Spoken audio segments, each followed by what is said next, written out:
Hello बच्चों, आप सभी का स्वागत है हमारे YouTube चैनल पे। बच्चों आज हम लाए हैं यूपीएसआई के लिए वीडियो। यह वीडियो जो बच्चे यूपीएसआई का एग्जाम देने जा रहे हैं उनके लिए बहुत बेहतर साबित हो सकता है। बिकॉज बच्चों जो क्वेश्चन यहाँ रख रहे हैं ना, वो सारे क्वेश्चन आपके एग्जाम के लेवल हैं। तो मैं तो आपको यही कहूँगा कि बच्चों पहले एक बार क्वेश्चन खुद से लगाने का कोशिश किया करो। बिकॉज आपको नए नए क्वेश्चन ला के दे रहा हूँ, उन क्वेश्चनों को लगा के जज तो करो खुद को कि आखिर आप क्या कर पा रहे हो, कितना नहीं। सिर्फ वीडियो देखने से फायदा नहीं होने वाला है बच्चों। पहले आप क्वेश्चन को सॉल्व करके अपनी क्षमता को आंको कि आप में क्षमता क्या है, क्या आप इन क्वेश्चनों को सेकंड में कर पा रहे हैं। अगर आप नहीं कर पा रहे हैं तो आप उन वीडियो को देखो, फिर उन तरह के क्वेश्चनों को देखो और उस तरह के क्वेश्चनों का और अभ्यास करो ताकि बच्चों आप बेहतर कर पाओ। कहीं ना कहीं आपको इस लेवल के क्वेश्चन को पढ़ने की बहुत नीड है। और बच्चों बहुत ही जल्द मैं एसएससी जीडी कांस्टेबल का मॉडल पेपर लेके आने वाला हूं, तो आप बच्चे कमेंट करेंगे जो जीडी वाले हैं। अगर आपको ऐसा चाहिए कुछ तो आप जरूर कमेंट करिएगा। और बहुत जल्द ही मैं एसएससी जीडी वाले बच्चों के लिए मॉडल पेपर, पूरा जो पेपर्स हमारे हुए हैं लास्ट प्रीवियस ईयर के, उन पेपरों का मॉडल पेपर लाऊंगा, यानी वही पूरे पेपर रहेंगे कंप्लीटली। तो बच्चों चलो स्टार्ट करते हैं। लेकिन इसके पहले बच्चों कुछ रेशियो की बेसिक बातें जान लेते हैं। प्यारे बच्चों रेशियो हमेशा सेम चीज़ों में निकलता है। जैसे पेन है तो पेन के साथ ही इसका रेशियो बनेगा। मेरे पास एक बोतल है और एक दूसरी बोतल है, तो बोतल का बोतल के ही साथ रेशियो बनेगा। रेशियो हमेशा सेम चीज़ों में बनता है। दूसरी बात बच्चों, रेशियो को हमेशा इजी फॉर्म में लिखते हैं। इजी फॉर्म का मतलब अगर मैंने 6:12 लिखा है बच्चों, तो एक कट के हमारा क्या हो जाएगा, 1:2। हमेशा इनका इजेस्ट फॉर्म लिखते हैं, इजी फॉर्म लिखेंगे बच्चों। तो रेशियो का हमेशा सरलतम रूप लिखा जाता है। तीसरी बात बच्चों ये है, रेशियो कभी नेगेटिव नहीं होता है। रेशियो कभी नेगेटिव नहीं होता है। और रेशियो का सिंबल तो आप सभी को पता है, A/B है। इसी का मतलब A/B होता है। ठीक बच्चों, रेशियो को हम मिक्स कैसे करते हैं, पूरे कॉन्सेप्ट को आपको नहीं दे रहा हूं बच्चों, पूरा कॉन्सेप्ट बहुत लेंदी हो जाएगा वीडियो। तो हम बेसिकली चीजें जिनके ऊपर आज हम क्वेश्चन आपको कराने वाले हैं, रेशियो को मिक्स कैसे करेंगे और उनके कॉन्सेप्ट को कैसे समझेंगे, उसी के ऊपर आपको थोड़ा सा कॉन्सेप्ट देंगे। फिर मेनली तो हमारा मेन मोटिव है यूपीएसआई के क्वेश्चन को कराना। तो कुछ बेसिक कॉन्सेप्ट आपको बताएंगे, उसके बाद हम लोग अपने क्वेश्चन पे आ जाएंगे। प्यारे बच्चों रेशियो को हम मिक्स कैसे करते हैं, यानी हम सीखेंगे हाउ टू मिक्स रेशियो। हम रेशियो को मिक्स कैसे करते हैं। आई होप कि आप सभी को पहले से चीज़ें पता होंगी, आप तैयारी कर रहे हैं आप सभी बच्चे। अगर बच्चों A/V का वैल्यू हमें कुछ गिवन है 2:3 मान लो, और V/C का वैल्यू भी गिवन है 3:4, तो अगर इनको मिक्स करना है तो हम देख पाते हैं कि यहाँ जो V का वैल्यू है वही B यहाँ भी है। तो अगर इन दोनों में सेम नंबर हमें मिल जाता है V का वैल्यू, तो हमें इन्हें मिक्स करने की कोई नीड नहीं है। हम डायरेक्टली लिखेंगे 2:3:4। ए प्यारे बच्चों हमारा रेशियो हो जाएगा A/B और C का, अगर V का वैल्यू सेम है तो। लेकिन यदि ऐसा नहीं है, जैसे A/B लिखा और बच्चों इसका 2:3 दिया और फिर B/C लिखा, इसका मैंने 4:5 दे दिया, तो यहाँ पर V का वैल्यू इक्वल नहीं है। अब इनको सॉल्व करने के तरीके बहुत सारे होते हैं, तो उनमें से कुछ मैं आपको बता देता हूँ। प्यारे बच्चों B के वैल्यू को हम इक्वल कर लेंगे। So multiply by 4 and multiply by 3। 4 से मल्टीप्लाई करोगे 8 होगा एंड 12 होगा। 3 से मल्टीप्लाई करोगे 12 और 15 होगा। आप देख पा रहे होंगे बच्चों कि B का वैल्यू इक्वल हो गया। अगर V का वैल्यू इक्वल हो गया तो हमारा रेशियो हो जाएगा 8:12:15। बस हमें V के वैल्यू को इक्वल कर लेना है। अदरवाइज बच्चों एक दूसरा भी कॉन्सेप्ट होता है, A/B और C लिखो, AB के नीचे AB का रेशियो लिखो और BC के नीचे BC का रेशियो लिखो। प्यारे बच्चों जैसे इसके बगल का खेत खाली है, तो ये पड़ोसी है, तो पड़ोसी वैसे भी खतरनाक होते हैं। तो ए क्या करेगा, इनके खेत पे कब्जा कर लेगा। और ए इसका पड़ोसी है, ए का पड़ोसी बी है, तो ए ने क्या किया, इसका खेत खाली था, इसने इसके ऊपर कब्जा कर लिया। अब बच्चों क्या हो जाएगा, इनका सीधा सीधा मल्टीप्लाई कर लेना है। 4 दूनी 8, 4 तिहाई 12, 3 पचे 15। बच्चों वही रेशियो आपको मिलेगा जो ऊपर मिला है। एक दूसरा तरीका होता है इसको मिक्स करने का।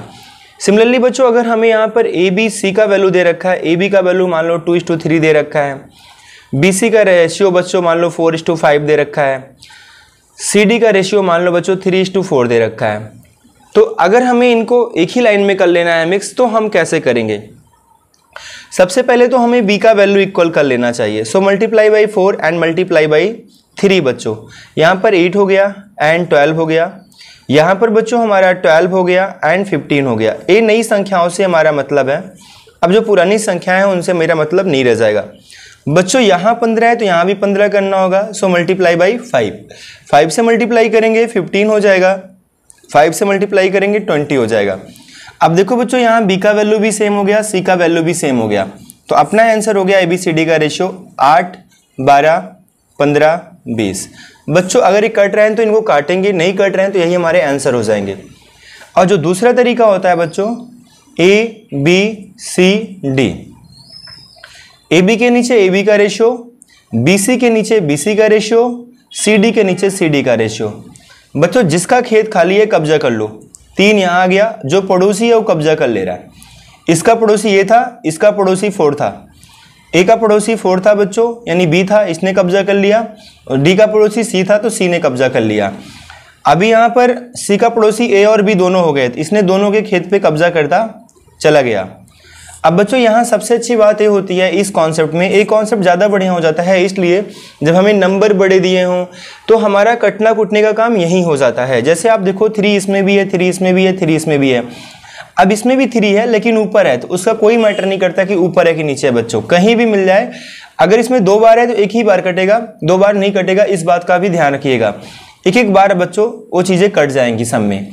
अब कोई नहीं नंबर कट रहा है, 4 है, 4 है, 4 है, लेकिन इसमें तो नहीं है ना बच्चों, तो अपना बस गुणा कर लेना है। 4 दूनी 8, 4 तिहाई 12, 3 पचे 15, 4 पंचे 20।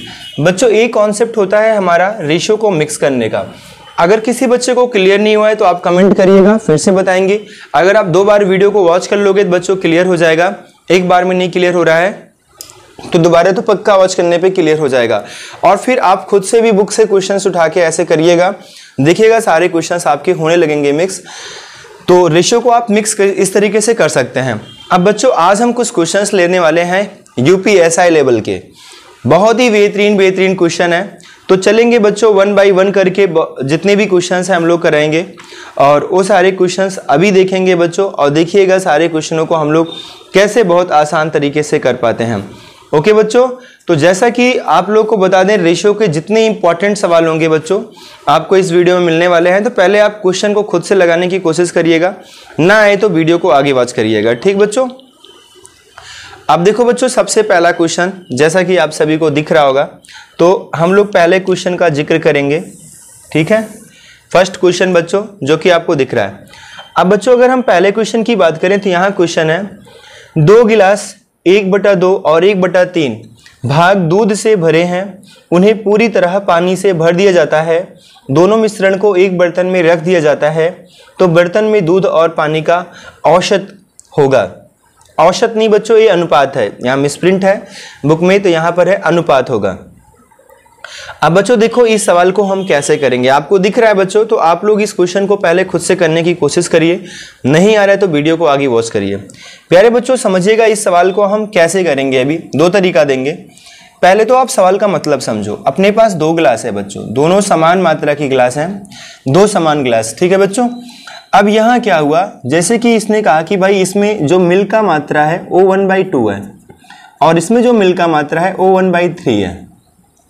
ओके बच्चों, फिर कह रहा है कि शेष भाग को इसमें पानी से भर दिया गया, मतलब आधा इसमें क्या था, दूध था, आधा भाग जो बचा उसमें पानी भर दिया गया। ठीक, सिमिलरली बच्चों इसका 1/3 मिल्क था, जो भाग बचा उसमें आपने पानी भर दिया।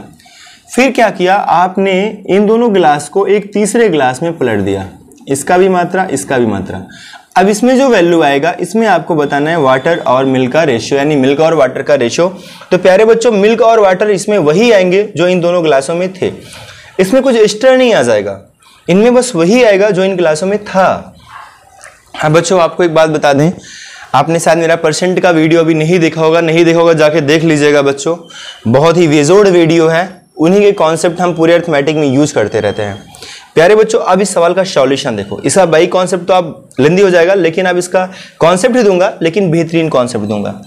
जैसे बच्चों 1/2 और 1/3 इन्होंने कहा कि समान ग्लास है, तो जो नीचे का वैल्यू होता है ना, इसे हम लोग एक्चुअली में टोटल वैल्यू कहते हैं। जो नीचे का वैल्यू होता है इसे हमेशा टोटल वैल्यू कहते हैं, और बच्चों ऊपर जो होता है इसे हम लोग रिजल्ट कहते हैं, इसे कहते हैं फ्रैक्शन मेथड। इसे क्या कहते हैं बच्चों, फ्रैक्शन मेथड। ऊपर का वैल्यू रिजल्ट होता है, नीचे का वैल्यू टोटल वैल्यू होता है। तो बच्चों यहाँ तो एक बात गलत हो रहा है, उसने कहा था 2 समान गिलास, तो यहाँ तो एक गिलास 2 लीटर का है, ये 3 लीटर का है, ये तो इक्वल हुआ नहीं, बात कुछ बनी नहीं। तो बच्चों पहले गिलास को इक्वल करो, यानी अगर इनको इक्वल करना है so multiply by 3 and 3, multiply by 2 and 2। तो प्यारे बच्चों यहाँ मिल जाएगा 2/6 और यहां मिल जाएगा बच्चों 3/6। ये बात क्लियर हुआ बच्चों? इतनी बातें क्लियर। अब एक बात तो क्लियर हो गया कि भाई ग्लास जो है वो 6 लीटर का यहां भी है, 6 लीटर का यहां भी है। देखो बच्चों, मिल्क और वाटर का रेशियो निकालता हूं।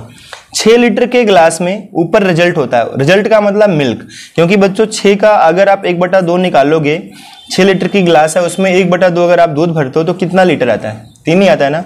6 लीटर ग्लास है, 1/3 दूध भरा है बच्चों, तो कितना आएगा? 2 ही आएगा ना। तो ऊपर क्या आ रहा है? रिजल्ट ही आ रहा है। तो प्यारे बच्चों, ऊपर जो होगा हमेशा रिजल्ट होगा। तो पहली ग्लास में जो बच्चों यहां पर अपना मिल्क है वो 3 है और पानी भी 3 है, क्योंकि आधा मिल्क हो गया तो जो बचा बच्चों शेष वो अपना क्या हो गया? वाटर हो गया। सिमिलरली बच्चों यहां पर अपना 2 लीटर मिल्क है, जो बचा कितना? 4 लीटर बच्चों, ये अपना वाटर हो गया। प्यारे बच्चों, रेशियो आ गया 5:7। अब बच्चों जब इस क्वेश्चन को हमें एग्जाम में करना होता है ना, तो हम बस सीधा सीधा देखते हैं यार 1/2 है, यानी इनको इक्वल कर लेना है। 6 हो गया, ये 3 हो गया, ये 2 हो गया, 3 to 5, यहाँ 3 बचा, यहाँ 4 बचा, 3 to 4 7। तो बच्चों इन क्वेश्चनों को आप सेकंड में कर सकते हो। ये तो हम आपको फिगर बना के समझा रहे हैं कि ताकि आपको क्वेश्चन का सॉल्यूशन अच्छे से क्लियर हो जाए। लेकिन बच्चों ये क्वेश्चन जब हमारे एग्जाम में आते हैं ना, तो हम क्वेश्चन पढ़ के आंसर देते हैं, उनको हमें लगाना नहीं पड़ता है। बस हमें सिस्टम पता होना चाहिए और इसको फॉलो करना आना चाहिए। अभी चलेंगे बच्चों अपने नेक्स्ट क्वेश्चन पे, और भी बढ़िया बढ़िया क्वेश्चन है, वो सारे क्वेश्चन हम लोग अभी लगाएंगे। ये आज की शुरुआत थी और ये आज का पहला क्वेश्चन था। सेकंड क्वेश्चन देखिए बच्चों, जो कि बहुत ही अच्छा है। ठीक है बच्चों, ये क्वेश्चन है, आप सभी को बोर्ड पे दिख रहा होगा। कोई व्यक्ति अपनी संपत्ति का 1/7 भाग अपनी पुत्रों के लिए तथा शेष अपने पुत्री के लिए, अपनी संपत्ति का 1/7 भाग अपनी पुत्री के लिए तथा शेष अपने पुत्रों को समान रूप में विभाजित किए जाने के लिए छोड़ जाता है। यदि प्रत्येक पुत्र का अंश पुत्री की संपत्ति के अंश का 2 गुना हो तो पुत्रों की संख्या क्या है?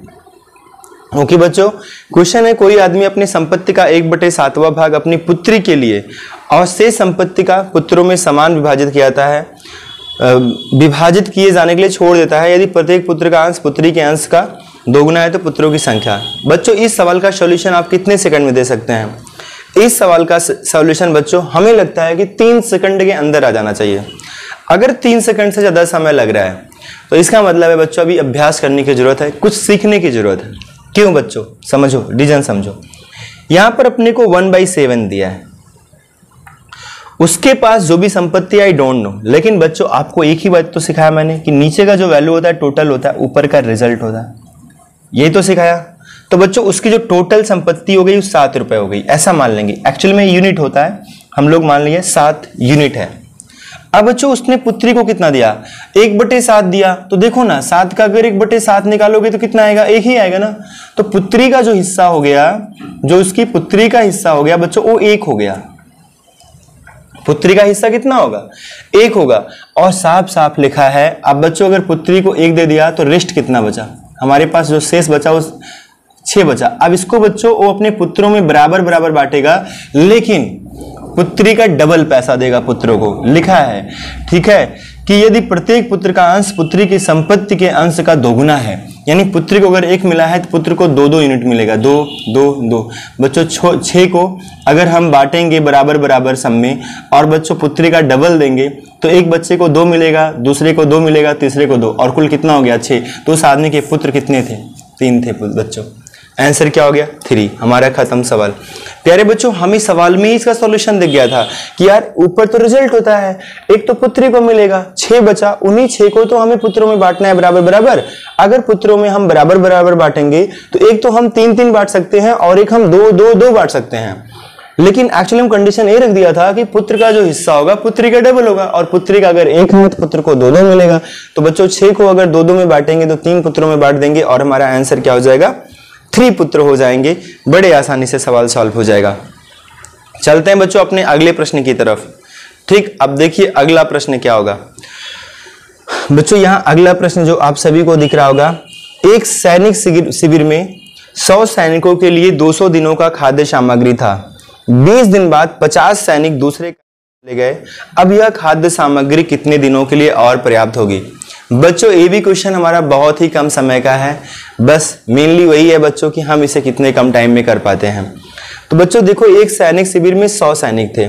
100 सैनिकों के लिए 200 दिन का खाना था, यानी अगर 100 सैनिक खाते तो इस खाने को 200 दिन तक वो लगातार खा सकते थे। लेकिन हुआ क्या, 20 दिन बाद। तो बच्चों इसका मतलब क्या हुआ, 20 दिनों तक उन सैनिकों ने खाया है, 100 सैनिकों ने 20 दिन तक खाया है, 50 सैनिक और आ गए। प्यारे बच्चों, 20 दिन तक अगर सैनिकों ने खाना खा लिया था, 100 सैनिक थे, कितने सैनिक थे, 100 सैनिक, और 200 दिन तक इनका खाना चलता। अगर ये 20 दिन तक खाना खा लिए हैं, अगर ये 20 दिन खाना खा लिए हैं, बच्चों इनका खाना कितने दिन का बचा है, 180 दिन का बचा है। इनका खाना कितने दिन का बचा है बच्चों, 180 दिन का बचा है। अगर 100 सैनिक 20 दिन खाना खा लिए हैं तो अब जो खाना बचा है 180 दिन का बचा है। अब बच्चों 50 सैनिक और आ गए, तो भाई पहले थे 100 सैनिक, 50 और आ गए तो हो गए 150। कह रहा है यह खाद्य सामग्री कितने दिनों तक चलेगा। बच्चों यही खाना अब 150 लोग खाएंगे तो कितने दिन चलेगा, ये अपने को पता करना है। तो ए इनके इक्वल हो गया, क्योंकि यही खाना ए लोग खाएंगे। तो ए दोनों का वैल्यू क्या हो गया, इस खाने को अगर 150 लोग खाएंगे कितना दिन तक खाएंगे। तो बच्चों यहाँ पर क्या करना है, कट कर लेना है। 5 से काट दीजिए, 5 × 50 से भी कट रहा था, लेकिन कोई नहीं, 5 × 15, 5 दूना, ठीक है, और 3 × 18, 20। देखो बच्चों यहाँ पर क्या हो गया, मैंने गलत तो नहीं काटा है, 5 × 15, 5 दूना 10, 20 हो गया। फिर 3 से काटा, 3 × 18 हो गया, और 6 दूनी 12, 120 दिन। कितने दिन चलेगा बच्चों, 120 डेज चलेगा। यही हमारा आंसर हो गया। क्लियर हुआ बच्चों। इस सवाल को आप बड़े आसानी से कितने दिनों के लिए यह खाद्य सामग्री पर्याप्त है, तो 120 दिनों के लिए पर्याप्त है। ओके बच्चों, चलें अगले सवाल पे फिर से। तो इस क्वेश्चन का भी सॉल्यूशन आपने देख लिया, इतने कम जगह में इनका सॉल्यूशन हो गया। तो अगला सवाल लेते हैं बच्चों। इस क्वेश्चन को भी हम यहीं पर लिख देते हैं और अगले सवाल का सॉल्यूशन यहीं देख लेते हैं। तो इस बगल में देख लेते हैं बच्चों, ठीक है। अगला सवाल देखिए कैसे लगेगा बच्चों। नेक्स्ट क्वेश्चन की बात करेंगे। तो बच्चों जैसा कि आपको दिख रहा है, कोई आदमी अपनी संपत्ति, नहीं ऐसा नहीं बच्चों, एक आदमी ने अपनी संपत्ति को इस तरह विभाजित किया ताकि उसकी पुत्री और उसकी पत्नी का भाग, उसकी पत्नी और उसके पुत्र का भाग दोनों 3:1 के अनुपात में हों। यदि पुत्र को पुत्री से 10,000 रुपए कम मिले हों तो कुल संपत्ति का मूल्य क्या होगा। प्यारे बच्चों, आपको साफ साफ दिख रहा है इस सवाल में कि यहाँ पर क्या कह रहा है। यहाँ पर कह रहा है डॉटर और वाइफ का जो रेशियो होगा वही रेशियो वाइफ और सन का होगा। तो हमने आज की क्लास में रेशियो को मिक्स करना सीखा था और बोला प्रत्येक का रेशियो 3:1 है। तो बच्चों इसे हम मिक्स कर लेंगे। इसका खेत कब्जा कर लिया इसने, इसका खेत कब्जा कर लिया इसने। तो बच्चों रेशियो बनेगा 9, 3 और 1 का। अब सवाल में बोल रहा है यदि पुत्र को पुत्री से 10,000 रुपए कम मिले तो प्यारे बच्चों पुत्र को पुत्री से कितने रुपए कम मिले, 8 यूनिट कम मिला। और 8 बराबर क्या हो जाएगा, 10,000 हो जाएगा। अगर 8 का वैल्यू 10,000 है तो 1 का वैल्यू क्या हो जाएगा, 10,000 बटे में 8 और मल्टीप्लाई बाई, क्योंकि हमसे पूछ रहा है कुल संपत्ति। तो बच्चों देखो कुल संपत्ति कितना है, 9, 1, 10, 3, 13, मल्टीप्लाई बाई 13, जो भी आएगा आंसर आएगा। 8 का नाम 8, 2 बचेगा 20, 8 दूनी 16, 8 पंचे 40, 1250, 0, 13 पचे 65, 13 दूनी 26, 32, 13 का नाम 13, 3, 16, 16,250 हमारा क्या हो गया बच्चों, आंसर हो गया। कितने कम टाइम में इन क्वेश्चनों को कर पाएंगे बच्चों, जब इस तरीके से कुछ कॉन्सेप्ट्स हमारे अच्छे से बेहतर तरीके से क्लियर होंगे। आई होप कि बच्चों आपको सारा सॉल्यूशन समझ में आ रहा होगा और हम चीज़ों को बेहतर कर पाएँ। अब बच्चों चलते हैं अपने अगले प्रश्न की तरफ। जैसा कि आप सभी को दिख रहा है अगला प्रश्न, एक थैले में 25 पैसे, 10 पैसे, 5 पैसे के सिक्के हैं। यदि ये सिक्के क्रमशः 1:2, 2:3 के अनुपात में हैं और कुल सिक्कों का मूल्य 30 रुपये है तो 5 रुपये के सिक्कों की 5 पैसे के सिक्कों की संख्या क्या होगी। बच्चों बहुत ही बेहतर सवाल है और इस सवाल को हम और भी बेहतर बनाएंगे सॉल्व करके।